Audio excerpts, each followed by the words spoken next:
Heute mal was ganz Neues, und zwar unsere erste GBB, die Army Armament G17 Gladiator. Viel Spaß! Kommen wir zum Lieferumfang, und für 229 € kriegt ihr echt die ganz schöne Menge. Angefangen hier beim Koffer, das ist schon ziemlich geil.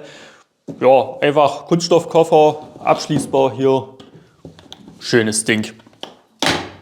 Ihr habt natürlich die Airsoft selbst mit einem Magazin, das ist so eins mit erweitertem Boden hier. Da kommen wir später nochmal dazu. Dann hier ein bisschen was zum Essen. Ein Adapter von 12 mm Counterclock auf Counterclock weiß auf 14 mm. Dann ein O-Ring für höhere Temperaturen und stärkeres Gas. Ein kleines Kit für Magazine, wo Dichtungen dabei sind, Magazinlippen, Ventile 2 Stück und ein Follower. Dann so ein kleiner Charging-Handle hier, den man verbauen kann, und die RMR-Mount, die haben wir jetzt natürlich schon drauf gebaut, also ist hier jetzt quasi nur die Kimme hier drin in der Packung mit den 2 Schrauben dazu.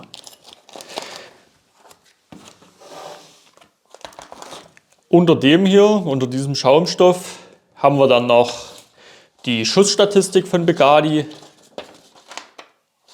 und ja, kleine Manual Instructions. Ja, weiß ich nicht. Ist halt relativ kurz, erklärt alles. Hier noch irgendwie mit Hahnspannen, was jetzt bei einer Glock natürlich so nicht funktioniert. Genau, das soll es zum Lieferumfang gewesen sein. Kommen wir jetzt zu den Details und der Verarbeitung. So, ihr nehmt die das erste Mal aus dem Koffer raus, und das allererste, was euch auffallen wird, ist, die hat ein ganz schönes Gewicht. Gerade für AEP-Spieler, wie ich zum Beispiel einer bin, ist das natürlich ganz schön heavy. Aber ist ja auch geil. So muss es ja auch sein.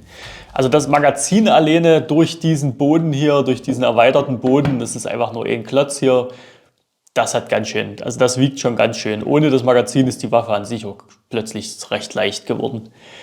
Als nächstes wird euch auffallen hier dieses krasse Stippling, und es ist wirklich krass. Also ihr seht das ja dann in den Detailaufnahmen nochmal. Das ist wirklich, also man könnte fast sagen, es ist ein bisschen übertrieben, das Stippling hier. Also es sind auch richtige, wie so Fäden, die so der Kunststoff hinter dem Lötkolben vermutlich hinterhergezogen hat. Und das sind richtig scharfe Kanten und so entstanden.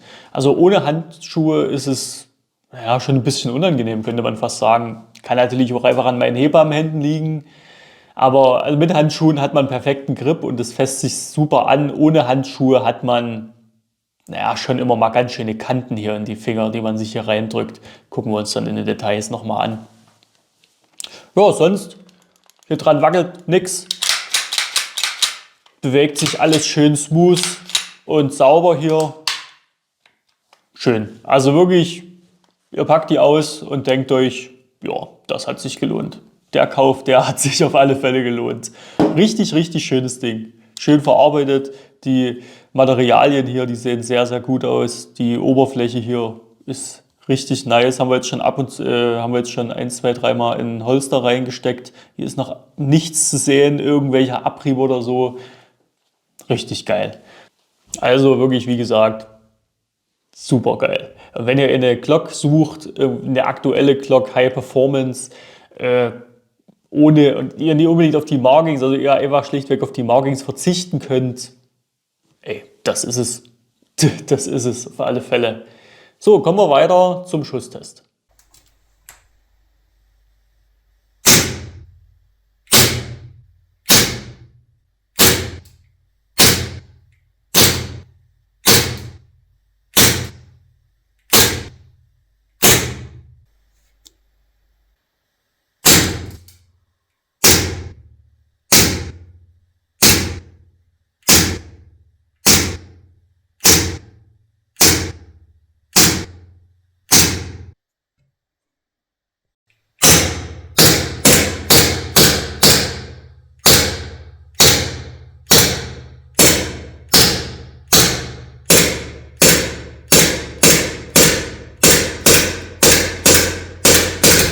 Ich habe keine Schüsse mehr, Klemmer.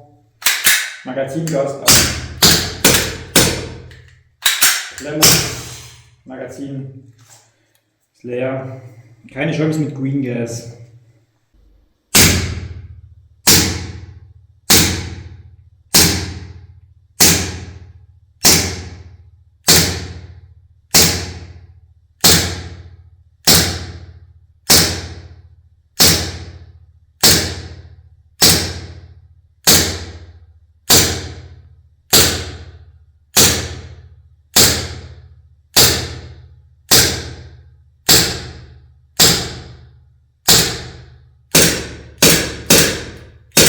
Schlittenfang greift nicht. Magazin leer, Schlittenfang greift nicht.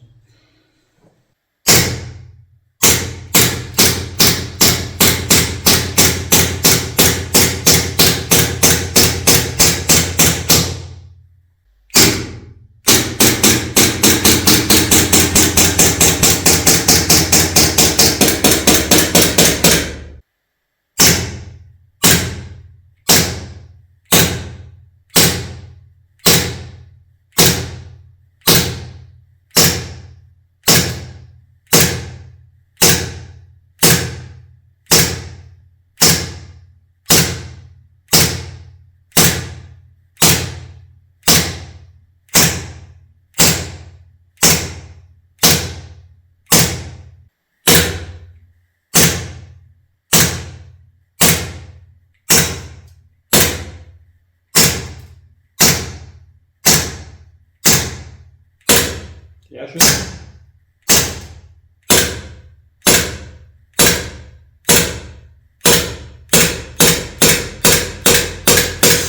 Sehr schön.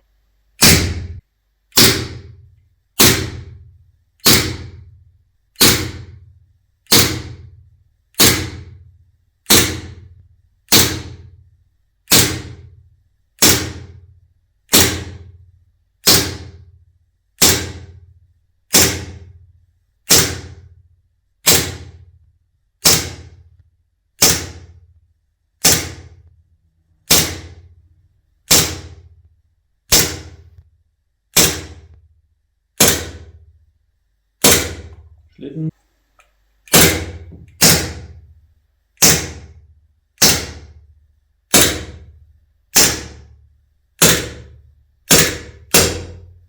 Hänger, Klemmer.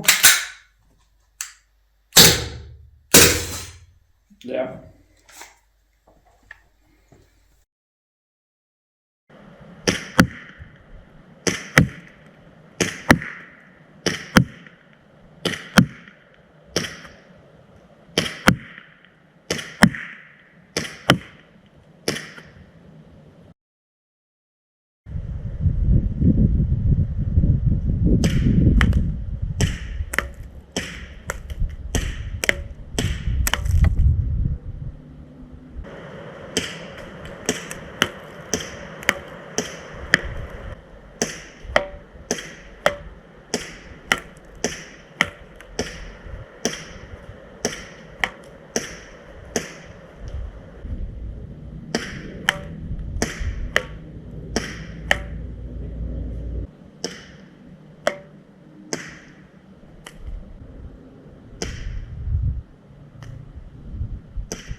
Ihr habt es gerade gesehen, der Schusstest ist durch und natürlich der Chronotest, Kältetest und so weiter und so fort. Also wenn ihr euch da jetzt, wenn ihr das alles durchgeguckt habt, dann Respekt, wenn ihr nicht gleich zum Fahrzeug gesprungen seid.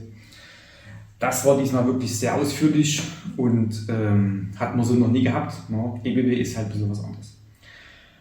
Was kann ich jetzt dazu sagen? Also ich würde euch empfehlen, benutzt Red Gas, es sei denn, es ist im Sommer, es ist knacke warm, dann würde ich Green Gas nehmen, aber sonst das Red Gas, das vertragen die Internals Und die Waffe fühlt sich einfach viel besser an mit Red Gas.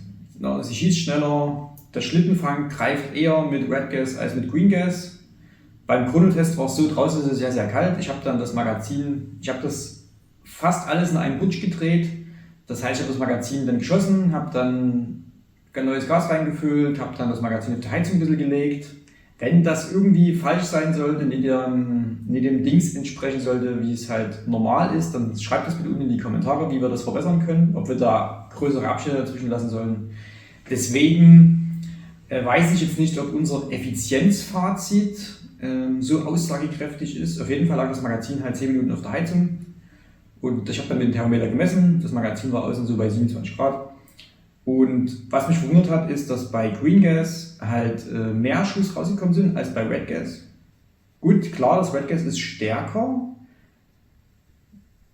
aber beim Reaper zum Beispiel, ich beziehe mich gerne auf den Frank, bei dem sind, ich glaube, 55, 54 Schuss oder sowas rausgekommen. Bei uns waren es gerade mal 35.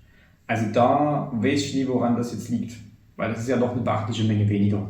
Ihr kriegt auf jeden Fall ein volles Magazin durch. Und seien wir mal ehrlich, im Gefecht mit diesem Gas nachfüllen, kauft euch auf jeden Fall mehr Magazine, dass ihr dann nie erst das Ding dort mit dem Werkzeug abmachen müsst, dann Gas nachfüllen müsst, BWs nachfüllen müsst. In der Zeit seid ihr schon lange hingegangen und das bringt nichts. Genau, das würden wir euch auf jeden Fall empfehlen, definitiv. Zum Schusstest, das war relativ windig einen Tag, da haben wir genauso die Masada aufgenommen. Und das Hop-Up war bei unserem Modell, ist es ja schief gewesen, dann zeige ich euch auf jeden Fall am Foto jetzt gleich. Und das könnt ihr ja schon sehen, dass der Tensioner praktisch schief gedrückt hat. Das habe ich behoben. Das ist dann bei uns auf jeden Fall ein Neutralpunkt, weil laut Begadi sind nie alle Modelle betroffen. Es muss wohl eine kleinere Charge gewesen sein, die das schief eingebaut hatte. Wenn ihr das habt, ihr könnt das selber beheben. Das zeige ich euch im Anschluss. Falls nie, schickt sie zurück zu Begadi und dann beheben die das oder schicken euch halt eine neue zu.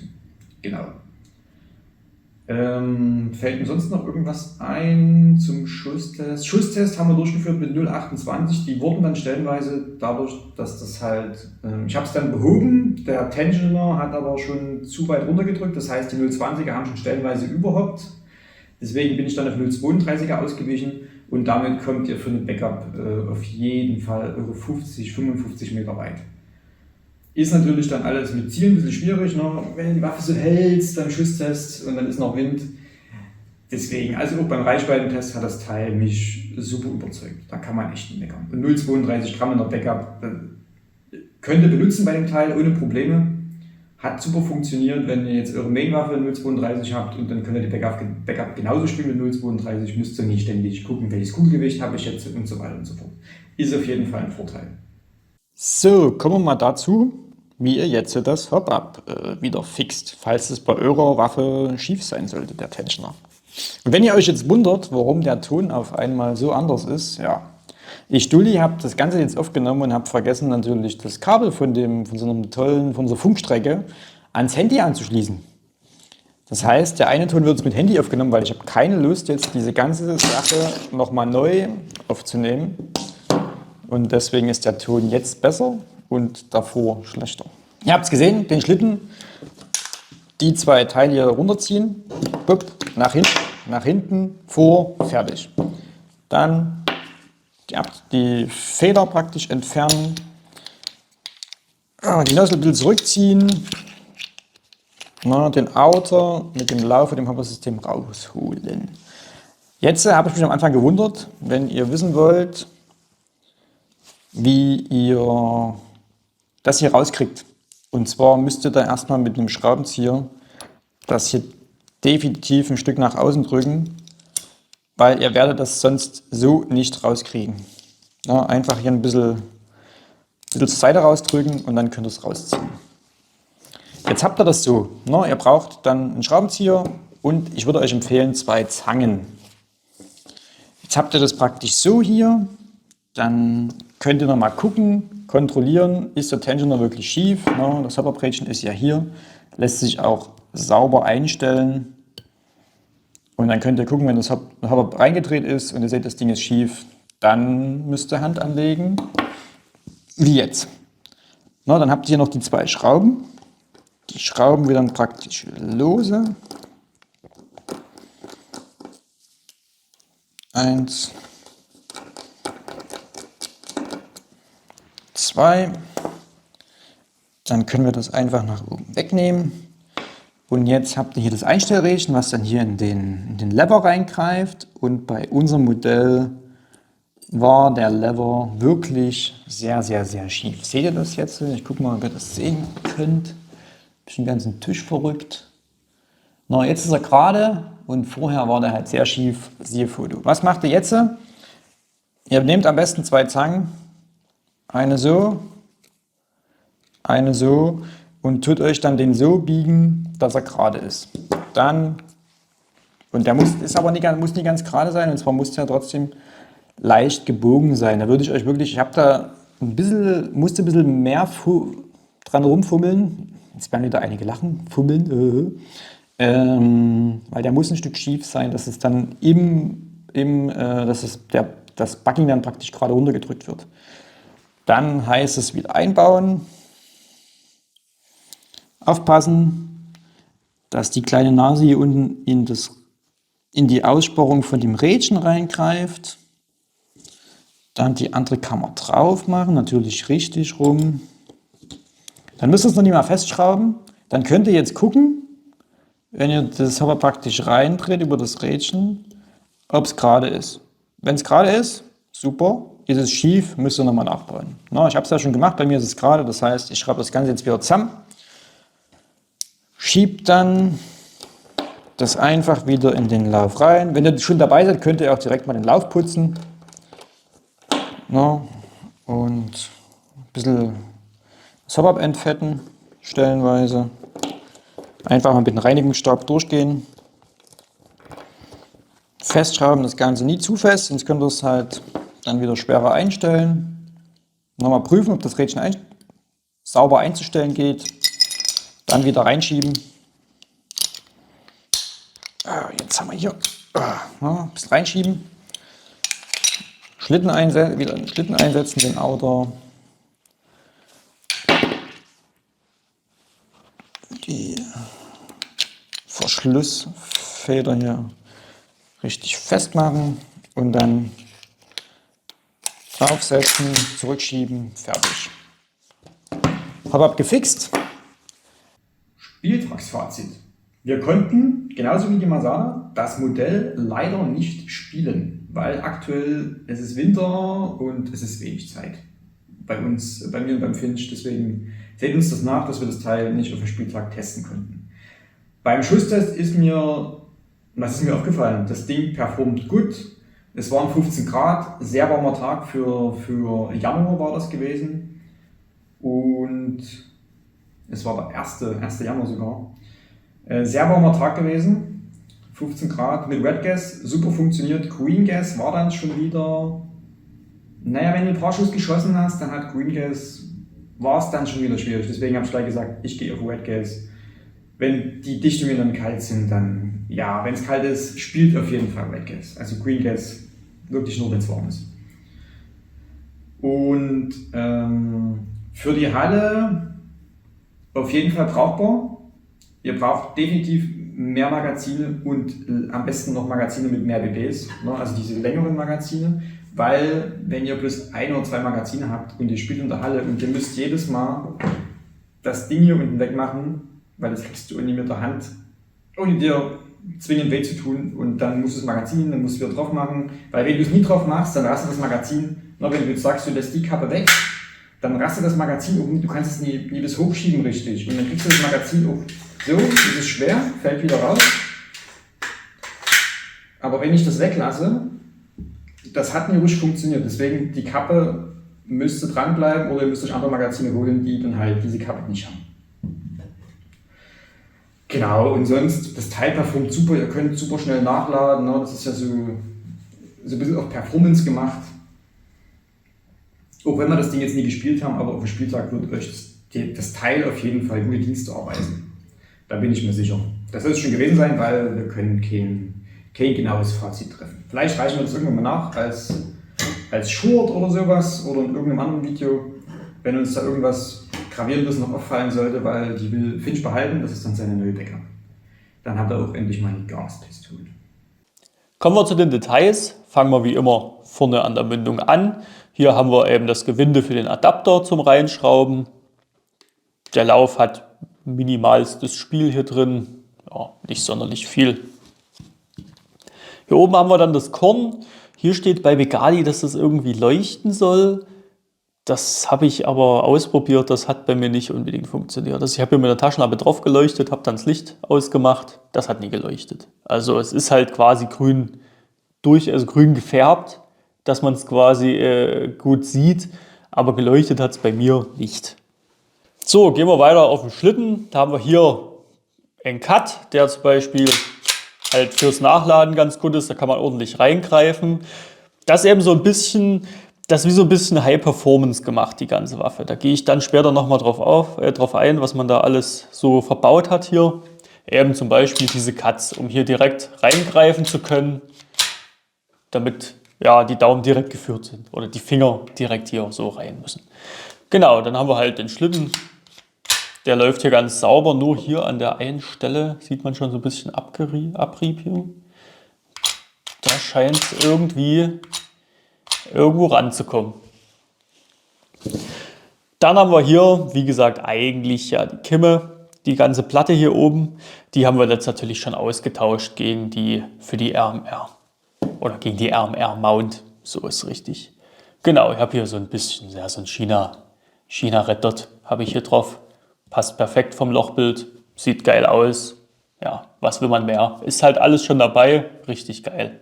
Hier hinten am Schlitten hat man solche Cuts, die ja ganz üblich sind und dann so eine große Ausfräsung, wo man quasi dann einfach dran ziehen kann. Das finde ich ziemlich cool gemacht. Sieht auch schön schlicht noch aus, ist nicht so viel. Ziemlich geil eigentlich. Gehen wir mal runter zum Griffstück. Hier haben wir, wie gesagt, das Stippling und das ist ja wirklich extrem. Also, wenn ihr euch das hier anguckt, hoffentlich kommt es auf der Kamera so rüber. Also hier hinten, das ist schon wirklich hart und ihr hast halt überall so, hier gerade hier, ich weiß nicht, ob ihr das jetzt erkennt, so richtige Kanten dran. Und die drückt ihr euch voll in die Hand. Deswegen, also mit Handschuhen super, ohne Handschuhe ganz schön krass. Hier vorne sehe ich auch gerade hier, ganz schön krass hier das Ganze. Also, okay, muss man drauf stehen. Also ein bisschen weniger Stippling hätte der Waffe vielleicht auch ganz gut getan. So ist schon ganz schön extrem. Das Ganze wurde per Hand gestippelt hier. Also es ist alles Handarbeit. Hier vorne ist übrigens auch noch ein bisschen was und hier oben. Der Magazinlöseknopf, der ist hier vergrößert, damit man quasi besser rankommt und den auf alle Fälle erwischt, ganz egal, in welcher Situation man sich gerade befindet. Bei einigen ist es ja so, wenn die so einen vergrößerten Magazinlöseknopf verbauen, dass dann das Magazin ab und zu mal rausrutscht, weil man irgendwie, wenn man das in Holster steckt oder so, dass man da irgendwie auf den Knopf kommt. Das ist hier nicht der Fall. Also perfekt gelöst sozusagen. Hier oben haben wir dann noch den Schlittenfang, der ist jetzt nicht vergrößert oder irgendwas, aber das reicht doch so zu, wie er ist. Also da müssten wir jetzt nichts machen. Kommen wir zum Abzug, der ist ja hier wieder mit dieser kleinen, gehen wir von der Seite, wieder hier mit dieser kleinen Sicherung, die man erst betätigen muss. Der ist aus Kunststoff, fühlt sich halt auch genauso an wie Kunststoff, ist aber glocktypisch. Genau. Hier vorne haben wir noch extra zur Abzugssicherung noch eine mechanische Sicherung, die aber kein Mensch mit den Fingern hinterkriegt. Also hier muss man wirklich einen Schraubendreher ansetzen und das Ganze nach hinten drücken. Also sonst reißt man sich einfach die Fingernägel raus. Das ist wirklich, ja, weiß ich nicht. Aber ich kenne auch niemanden, der die benutzt. Die ist halt einfach immer auf Feuer und man hat halt die Abzugssicherung und gut ist. Hier vorne hat man nochmal ja, wieder eine Art Rail, um irgendwie einen Lampendummy oder einen Laserdummy irgendwas zu montieren. Hier unten ist dann dieser Magwell, dieses riesengroße Teil hier verbastelt, damit man quasi ganz egal in welchem Winkel man irgendwie mit dem Magazin hier rankommt, dass es immer dorthin rutscht, wo es soll. Finde ich jetzt vom Aussehen her, muss ich sagen, bin ich nie unbedingt der Fan davon, aber es funktioniert halt. Es macht halt genau das, was es soll. Ja, da ist das Aussehen ja eigentlich fast ein ganz kleines bisschen egal sogar. Kommen wir nochmal zu den ganzen Punkten, die jetzt quasi die Waffe so ein bisschen High Performance machen. Eben diese ganzen Cuts hier, um hier schnell greifen zu können oder hier schnell greifen zu können. Dann eben hier dieser vergrößerte Magazinlöseknopf. Genau, hier unten eben dieser taktische Magwell hier, um quasi Magazin schnell nachladen zu können. Egal, ob man vielleicht ein bisschen verkantet ankommt, es wird reinrutschen. Und dann natürlich noch der vergrößerte Magazinboden, um quasi das Magazin schneller rauszubekommen. Da kommen wir dann beim Thema Magazin natürlich nochmal genauer dazu. Kommen wir nun zu den Markings. Da haben wir hier auf der Seite eine Nummer, die ist vermutlich eine fortlaufende Seriennummer. Auf der Seite steht hier oben Gladiator, hier unten auch. Das steht jetzt hier auf der Seite auch nochmal. Und so rum, hier haben wir halt Begadi, das FM5-Eck. Und nochmal R17 und hier halt Feuer und Safe, wie gesagt. Wer benutzt das schon?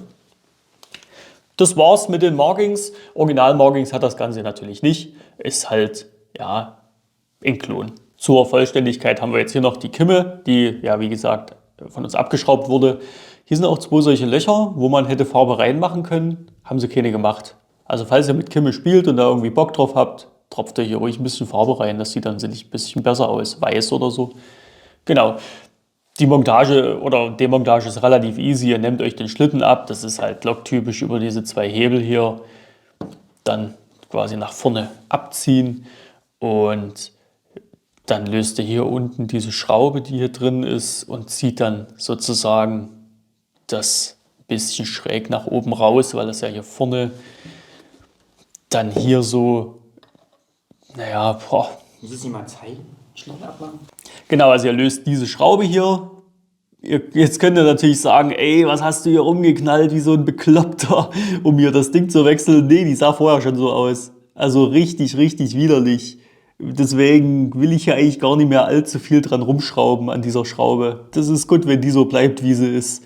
Und dann zieht ihr sozusagen dieses Blech einfach nur so nach hinten raus, damit quasi diese kleine Nase dann hier rauskommt. Andersrum natürlich genau das gleiche, die kleine Nase hier unter das Blech hier und dann einfach wieder festschrauben hier.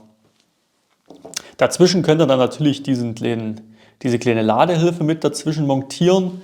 Die hängt dann quasi unter dem Blech dann in etwa so hier. Also wenn ihr dann quasi IPSC-Schießen macht oder sowas ähnliches, dann könnt ihr das Teil natürlich verbauen. Ich habe es jetzt fürs normale Spielen nicht verbaut. Aber es ist natürlich, wenn das dann zum Schnellladen kommt oder so, dass man das quasi direkt am Holster beim Waffe rausnehmen schon lädt, dann ist dieser kleine Nupsi natürlich super. Ich habe den jetzt, wie gesagt, fürs normale Spielen nicht verbaut. So, kommen wir zum Thema Magazin. Zum Beladen natürlich ganz einfach. Den Follower hier nach unten ziehen, dann hier mit dem Speedloader ansetzen und voll machen. Klack. Gas einfüllen ist ein bisschen schwieriger. Ihr müsst diesen Pin hier nach unten drücken, damit ihr den Block hier entfernen könnt. Ich nehme da jetzt einfach mal eine Zange dazu und drückt den hier nach unten. So, nehmen wir den Block jetzt hier ab, nachdem der Pin runtergedrückt wurde. Ja, der hat halt jetzt keine Funktion. Ist einfach nur so, dass man das Magazin besser rauskriegt. Hätte man vielleicht so machen können, dass man quasi hier jetzt einfach mehr Gas reinkriegt und auch mehr Kugeln, dass man dann den Stutzen hier unten irgendwie mit ran macht. Das hätte vielleicht ein bisschen mehr Sinn, aber okay, so ist er halt einfach nur da. Genau, den machen wir ab und dann haben wir hier unten das Ventil. Der ist jetzt leider auch nicht irgendwie gesichert, also der geht ab. Wenn ihr jetzt natürlich irgendwo auf dem Spielfeld seid, müsst ihr halt aufpassen, wo habt ihr euch hingelegt oder in die Tasche gesteckt oder was auch immer. Weil wenn er weg ist, ist halt dann auch ziemlich scheiße. Genau, dann setzt da halt einfach nur das Gas hier an.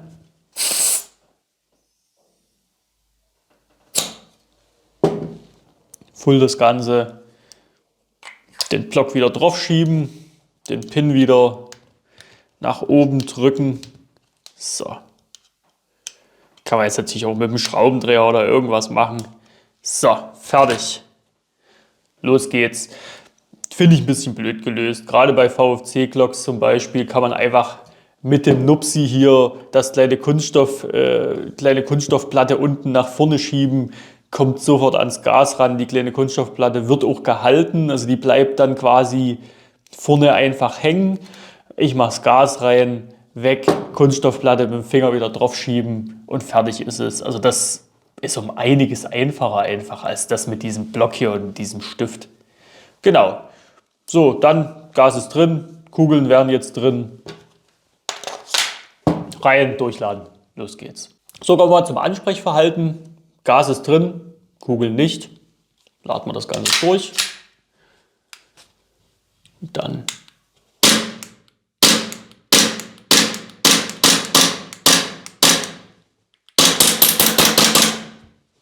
die geht schon ganz schön schnell.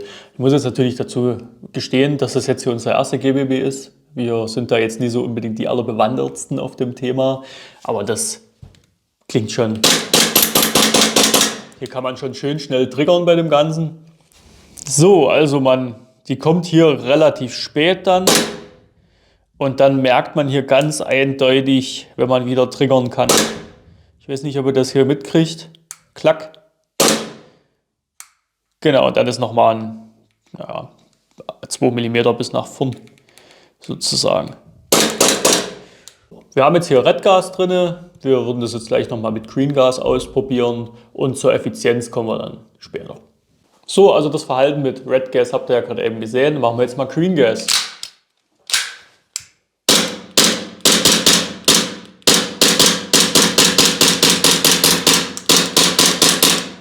Also wir hatten das Magazin jetzt eine Weile auf der Heizung liegen, weil es ist einfach Winter und durch das Red Gas war das Magazin sehr, sehr kalt. Und damit wir überhaupt irgendwie einen Test machen können, haben wir es jetzt ein bisschen erwärmt. Also wie ihr gesehen habt, ist Green Gas auch ausreichend im Sommer dann zum Beispiel, wenn die Temperaturen wieder ein bisschen hochgehen. So, kommen wir mal zu den Akkus, die hier reinpassen. Da müssen wir natürlich wie bei jeder AEP hier hinten drücken. Ja, kleiner Spaß. Ho, ho, ho, ho. Nee. Kommen wir zu den Holstern. Ja, soll eine Glock darstellen, also passen auch Glockholster. Und zwar perfekt. Richtig schön. Geht ganz sauber hier rein. Hält ordentlich fest. Da habe ich auch einige davon, Glockholster. Super geil. Dann haben wir hier noch das Begadi Multifit Holster. Hier passt es auch perfekt rein. Wir haben jetzt tatsächlich nichts eingestellt. Das ist für die Combat Master. Man könnte es noch ein bisschen breiter machen, dann würde es besser gehen. Rastet schön ein, geht raus, wie gesagt, ein bisschen einstellen, dann wäre das noch ein bisschen flutschiger. Genau, perfekt, also die 2 Holster haben wir jetzt da, mit den 2 geht es perfekt. So, hier hätten wir mal die Gen 1, das ist jetzt hier die Combat Master vom Tom. Hier sind die Internals noch aus Zink-Druckguss. Bei der Gen 2, ja klar, ist jetzt hier eine 1911er, das ist eine Glock, sind die Internals aus Stahl. Der Tom musste zum Beispiel einiges hier drinnen internalmäßig machen, damit die überhaupt richtig sauber lief. Problem haben wir jetzt bei der hier nicht mehr. Falls euch die Internals interessieren, dann guckt am besten mal beim Reaper rein. Der hat davon richtig Kennung. Ich mit meinen 2 linken Pfoten, ich fange da gar nicht erst an. Kommen wir abschließend zu unserem persönlichen Fazit der Army Armament Gladiator. Die Pro-Punkte. Als erstes natürlich das Design. Wir haben hier eine Glock im High-Performance-Design. Dazu sind natürlich die Fräsungen im Schlitten, um den sauber nach hinten ziehen zu können. Der erweiterte Magazinlöseknopf, der erweiterte Magazinboden, der riesengroße Macwell, um das Magazin sauber einsetzen zu können in jeder Lage. Dazu die RMR-Aufnahme, das handgestippelte Griffstück. Das macht definitiv einen Eindruck, zumindest auf uns. Auch in dieser Farbkombination gefällt uns das sehr gut. Die andere Farbkombination, die blende ich euch jetzt mal ein und dann könnt ihr selber entscheiden, was euch besser gefällt. Der nächste Pro-Punkt ist der Lieferumfang. Ihr bekommt einen sehr schönen Koffer dazu, dann die RMR-Mount, das heißt, ihr könnt wählen, ob ihr jetzt ein Redder drauf macht oder mit Kimmer und Korn spielt. Ihr kriegt ein Ersatzteilset für die Magazine, hier vorne den Adapter fürs Gewinde, dann haben wir noch den erweiterten Spannhebel fürs Repetieren. Das ist alles mit dabei für 229 €. Ein weiterer Pluspunkt ist die Hop-Up-Leistung. Natürlich erst nachdem wir sie gefixt hatten. Die Kugeln fliegen sehr konstant, sehr weit. Man kann out of the box 0,32 Gramm hoppen. Das heißt, ihr müsst nicht wählen, wenn ihr eure Mainwaffe mit 0,32 spielt, und dann könnt ihr die Backup genauso mit 0,32 Gramm spielen. Das funktioniert problemlos. Auch die Qualität zählen wir als Pluspunkt. Qualität meinen wir natürlich, es ist das Modell, das klappert kaum. Der Outer, der hat minimal Spiel im Schlitten. Es funktioniert alles sehr sauber, sehr smooth. Die Passgenauigkeit ist sehr gut und hier sind wir uns sicher, dass die auch nach 1 oder 2 Jahren Spielbetrieb jetzt nicht irgendwo anfängt zu klappern, auszuleiern, dass irgendwas nicht funktioniert. Das ist im Gegensatz zur Generation 1 ein Riesensprung für Army Armament und gefällt uns wirklich sehr, sehr, sehr gut. Mit dazu zur Qualität würden wir jetzt auch noch als Pluspunkt die Stahl-Internals werten, weil bei der ersten Generation war das Zink-Druckguss. Hier sind Stahl-Internals verbaut. Ja, also die erste Generation, ich habe die ja selber gehabt, die war, naja, dem Preis entsprechend damals. Aber jetzt mit der Generation 2, wenn ihr die Wahl habt und es gibt noch eine Generation 1 und nein, nehmt die 2. Nehmt definitiv die Generation 2. Der letzte Pluspunkt ist dann die Performance. Durch die ganzen verbauten Internals und dieses High-Efficiency-Ventil von Begadi haben wir hier zwar nur 0,7 Joule mit Wet Gas gemessen, aber dafür sehr konstant. Das hat uns wirklich sehr gut gefallen. Dem einen oder anderen könnte es zu wenig Energie sein. Wir reden hier aber immerhin noch von einer Backup und mit 0,7 Joule werdet ihr auf jedem Spielfeld beim Kron zugelassen mit dieser Airsoft. Was sind denn unsere Neutralpunkte? Als erstes natürlich das Hop-Up. Im Auslieferungszustand war das nicht zu gebrauchen. Ich habe euch gezeigt, wie ihr das fixen könnt. Soll nur wenige Modelle betroffen sein, deswegen packen wir es zu den Neutralpunkten.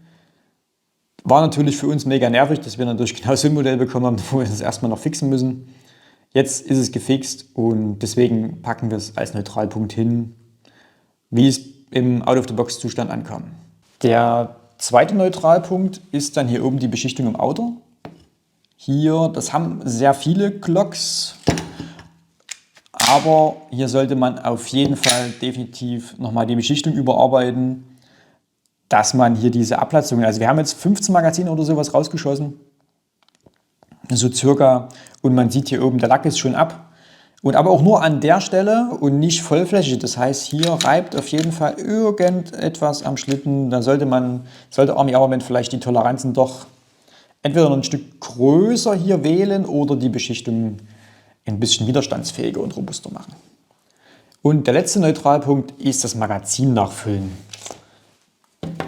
Wenn ihr das am Spieltag macht und ihr macht es einmal auf und habt 3 Magazine, macht das Ding hier ab, befüllt die, packt die Magazine in die Pouches rein und macht dann zur Mittagspause vielleicht nochmal voll, dann nervt euch das vielleicht nicht ganz so wie uns.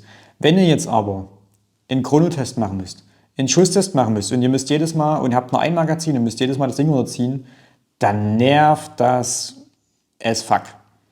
Wirklich. Also, warum man das hier nicht anders gelöst hat, zum Beispiel das gleich genutzt hat und hier unten, um noch mehr Gas reinzufüllen, weiß ich jetzt nicht, was da der Hintergrund war, aber das war echt nervig. Das war es dann auch schon mit den Neutralpunkten. Negativ haben wir jetzt nichts gefunden, was man direkt negativ bewerten würde, weil selbst das Hop-Up im Auslieferungszustand lässt sich fixen oder ihr schickt sie halt zurück zu Begadi. Und das mit dem Magazin hier unten nervt uns natürlich, weil wir nur ein Magazin hatten und dann sehr oft Gas nachfüllen mussten. Beim Spieltag würde ich jetzt nie sagen, dass das so gravierend krass ist, dass man das als negativ auslegen würde. Wenn ihr jetzt noch weitere Videos von uns sehen wollt, da und da ist was verlinkt. Abonnieren könnt ihr da unten, das wäre sehr nett. Abos helfen uns immer weiter und dann sagen wir bis zum nächsten Video. Ciao. Wie ist unser persönliches Fazit? Positiv, ja. Was ist jetzt unser persönliches Fazit? Ich nehme der auf. 8 Minuten schon wieder. 8 Minuten verschwendet. Sehr gut. Zum Glück haben wir große Speichermengen. Also. Das war's mit dem Video. Wenn ihr jetzt noch weitere Sachen von euch sehen, von euch sehen wollt, na klar, wenn ihr auf YouTube seid, dann klickt auf euren Channel und guckt euch eure eigenen Videos an. Meine Fresse, ey, was ist denn? Es ist schon spät.